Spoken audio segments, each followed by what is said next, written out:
saya tertarik dengan jambu kristal karena dulu itu prospek, masih jarang yang tanam, kemudian harganya juga cukup mahal. Background saya dulu pedagang, tapi bisa dikatakan itu kurang beruntung perdagangan saya. Jadi saya beralih ke pertanian.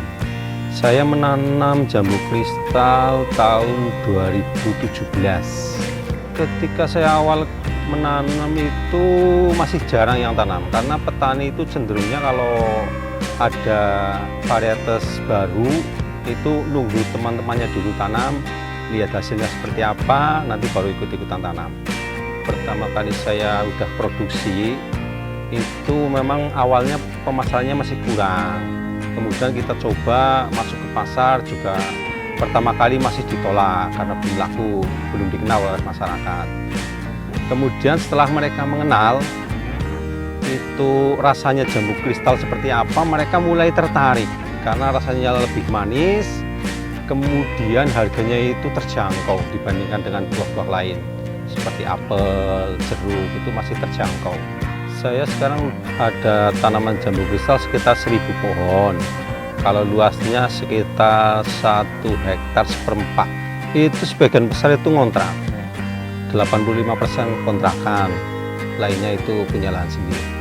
Kalau pengalaman saya dari penanaman sampai produksi buahnya itu sekitar 8 bulanan, sekitar umur 8 bulan. Itu udah mulai produksi, ya masih sedikit sih, cuma udah mulai bisa dipetik buahnya.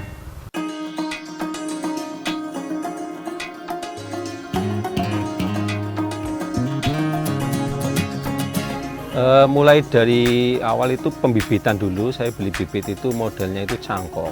Ada juga yang model okulasi, tapi saya cenderung ke cangkok karena nanti produksinya itu lebih cepat berbuah. Kemudian setelah kita memilih bibit, nanti kita atur jarak tanamnya juga.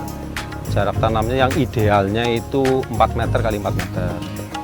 Cuma kadang kalau petani di sini umumnya itu masih sayang kalau lahannya terlalu lebar jaraknya. Jadi kebanyakan penanamannya itu agak rapat penanamannya. Tapi kalau saya alhamdulillah itu jarak tanamnya itu 4 meter kali 4 meter. Jadi insya Allah itu hasilnya lebih maksimal. Kemudian perawatannya itu harus ya ada irigasi juga, pengairan cukup. Kemudian pemupukan itu juga hal yang paling penting.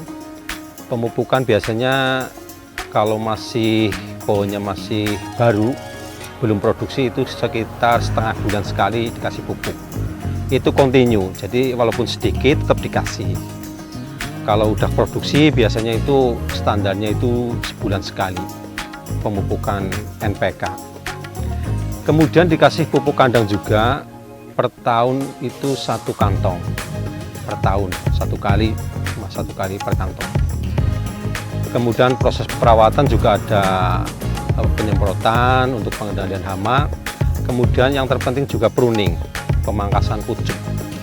Nanti setelah kita pruning, ada buahnya kita pruning, kemudian nanti muncul tunas baru, nanti buah lagi seperti itu. Jadi nanti kita panennya itu kontinu. Nggak cuma setahun sekali, tapi bisa kontinu terus gitu. Per 100 ubin ya standar maksimalnya itunya itu sekitar 20 kilo awal-awalnya itu. Kalau sekarang alhamdulillah saya dapatnya per minggu sekitar 1 ton sampai 1,5 ton per minggu. Itu dari sekitar 1 hektar seperempat itu beda-beda usianya. Ada yang sudah 6 tahun lebih, ada yang udah 2 tahun, ada yang 1,5 tahun, bahkan ada yang 1 tahun. Ini yang paling tua, lahan ini yang paling tua, sudah 6 tahun lebih nih.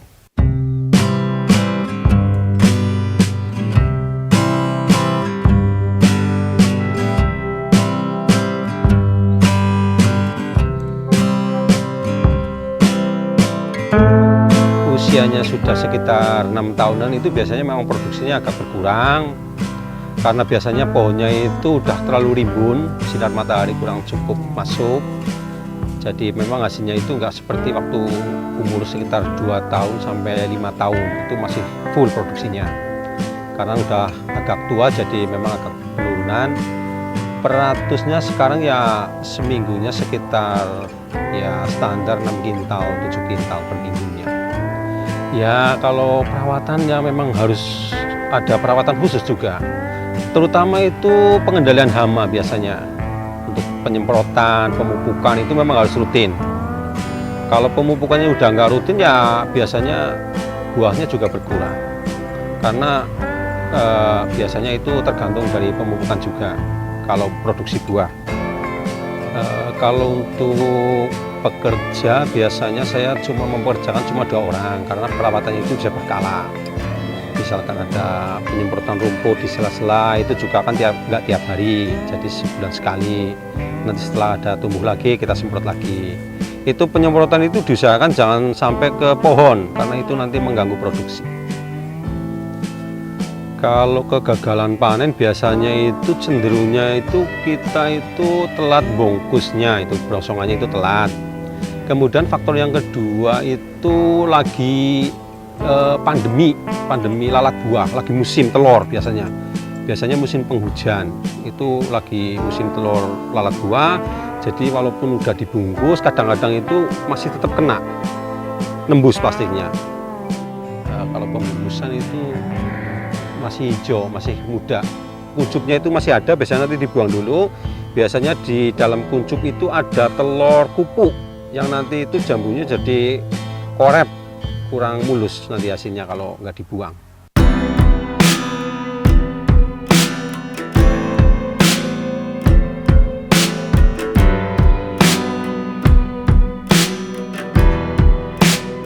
Kalau per pohonnya kayaknya nggak sempat ngitung kalau per pohonnya, tapi biasanya ngitungnya itu biasanya satu lokasi dapat berapa gitu.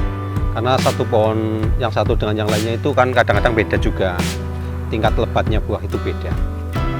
Kalau pas pemanenan itu nanti itu kita juga pas pemakingan itu nanti juga di grade. Grade-nya itu biasanya standar, ada ukuran yang kecil, yang sedang, yang gede. Kadang ada juga buah yang gede tapi warnanya masih hijau. Kadang ada juga kita karena faktor udah gede tetap dipetik itu memang masuknya ke grade B masuknya. Walaupun gede tapi buahnya masih hijau itu masuknya grade B. Kadang-kadang pemanennya juga nggak fokus. Kadang kelihatannya gede harusnya belum dipetik tapi dipetik juga. Itu biasanya masuk ke grade B. Terus ini masalah itu memang harus di-grade karena kita tergantung dari permintaan konsumen. Minta yang kecil, ada yang sedang juga ada. Jadi kita tergantung permintaan dari konsumen. Untuk buah jambu yang reject atau BS itu biasanya memang masih bisa dimanfaatkan. Cenderungnya sekarang itu untuk pakan ternak seperti kambing dan sapi. Nanti dicacah, nanti dikasihkan ke ternaknya itu, baik kambing maupun sapi. Kemudian manfaat yang lain juga untuk pemupukan juga bisa sebenarnya. Tapi kadang-kadang itu dari petani itu kurang telaten untuk pemrosesannya. Biasanya nanti bungkusnya dibuka, masukkan ke drum, nanti ditutup, difermentasi seperti itu. Biasanya nanti untuk pengocoran biasanya. Tapi kadang petani kurang telaten untuk pemanfaatan seperti itu.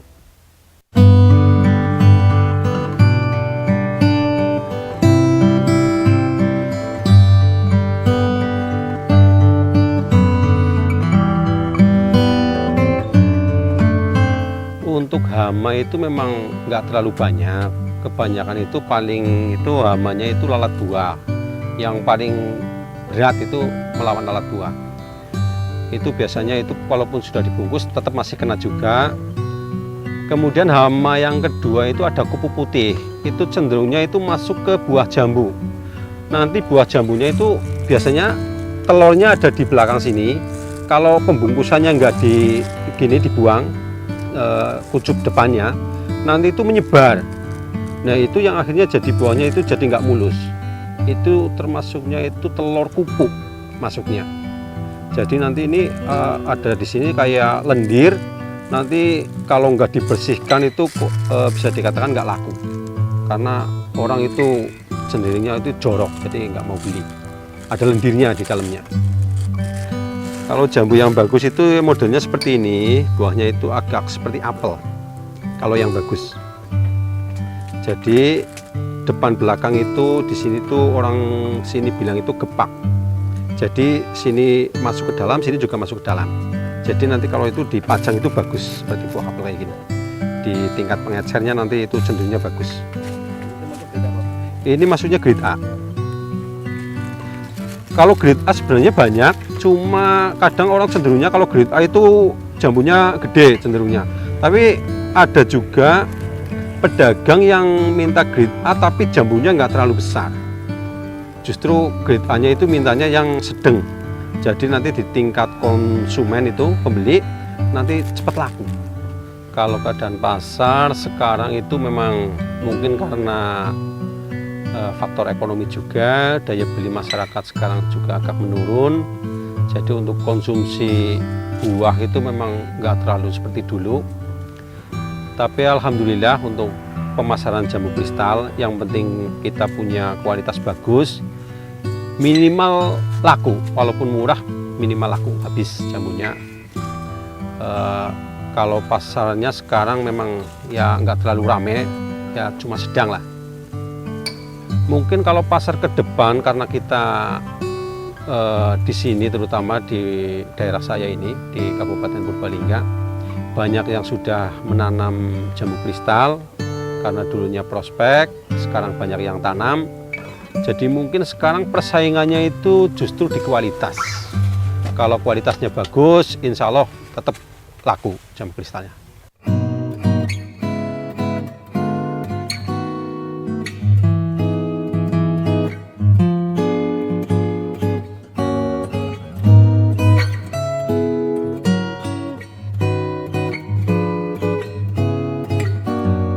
Kalau pemasaran masuk ke supermarket, saya dulu mau pernah ikut petani go online di di Pendopo Kabupaten. Cuma cenderungnya itu terlalu ribet, jadi saya itu nggak mengikuti kalau ke pemasaran ke supermarket. Tapi alhamdulillah ini ada teman saya itu masuk ke sana ngambilnya jambu ke tempatnya saya, ke kebun saya. Cuma memang harus grade-nya itu memang harus berkualitas. Di samping buahnya mulus juga harus rata. Misalkan sekilo 5 harus 5 semua gitu.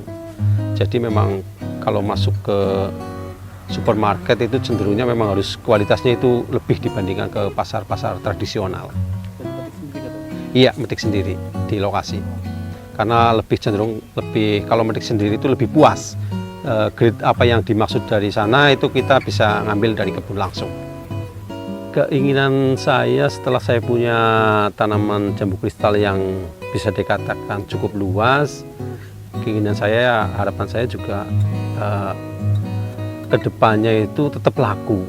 Jadi kita tetap harus mempertahankan kualitas, kemudian kita juga harus sosialisasi ke masyarakat bahwa jambu kristal itu jambu lokal yang murah dan berkualitas. Kalau pandangan saya di pertanian memang masih kurang ada dukungan dari pemerintah. Terutama itu masalah pupuk sekarang yang bisa dikatakan petani itu kekurangan pupuk. Bisa sekarang misalkan kita lagi butuh pupuk, kita mau pemupukan, kita beli itu nggak ada.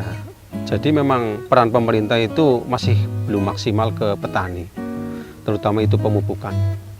Jadi kalau saya punya anak itu kayaknya itu kalau di pertanian itu kemungkinan besar itu kurang suka. Karena melihat mungkin kalau jadi petani itu kurang prospek. Hasilnya mungkin nggak terlalu seberapa mungkin. Pandangannya kebanyakan kalau anak-anak zaman sekarang itu seperti itu. Kalau pertanian di wilayah sini memang ada yang ya sekitar 50% udah beralih ke buah-buahan. Yang 50% itu masih tanaman padi. Karena cenderungnya itu kalau tanaman padi itu biasanya orangnya itu lebih suka ke nyaman, zona nyaman kalau petani padi. Kalau petani buah-buahan itu memang harus kerja lebih ekstra. Perawatan maupun pemupukannya itu memang harus ekstra, nggak seperti tanaman padi yang bisa ditinggal, lebih nyaman kayak gitu. Kalau dari segi hasil mungkin kalah jauh sih sama buah-buahan. Setelah panen itu nanti ada proses packing. Nanti kita packing di rumah, nanti kita grade, yang grade kecil, yang sedang, yang gede, kemudian yang reject itu nanti kita pisah. Nanti kita pasarkan ke pasar. Nanti konsumen itu biasanya udah punya keinginan sendiri-sendiri. Misalkan ada yang suka yang konsumennya yang kecil, ambilnya yang kecil. Kemudian yang sedang, pembelinya beli yang sedang. Jadi udah punya pasar sendiri-sendiri. Diantar ke pasar nanti. Kita mengantar pagi sekitar jam 2:30 ke pasar. Nanti sampai di pasar sekitar jam 5, nanti ada yang beli di pasar, ngambil sendiri-sendiri. Kalau kita memasarkan itu keinginannya itu setiap hari itu habis. Misalkan kita bawa 1,5 ton, dipasarkan langsung habis. Tapi kadang-kadang pas waktu lagi mungkin dagang sepi, konsumennya nggak terlalu banyak yang beli, ya pasti ada juga lah yang sisa nggak habis.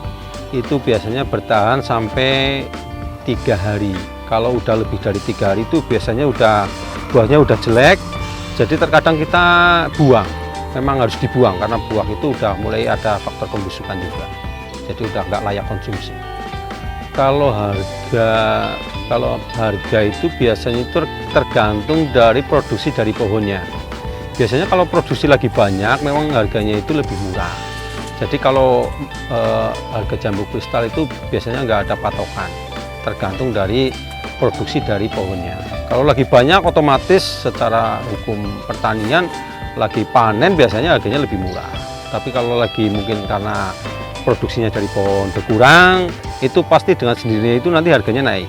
Jadi tergantung dari kondisi buah dari pohon. Untuk sementara ini yang saya kembangkan itu cuma jambu kristal putih, ada jambu kristal merah, cuma belum kita kembangkan yang merah. Kalau perbedaannya itu pasti ada. Kalau yang jambu kristal putih itu produksinya itu cenderung lebih banyak. Kemudian kalau kristal yang merah itu produksinya itu nggak terlalu banyak. Kemudian faktor matangnya itu lebih lama. Dari buah kecil sampai nanti proses pemetikan itu lebih lama daripada kristal yang putih.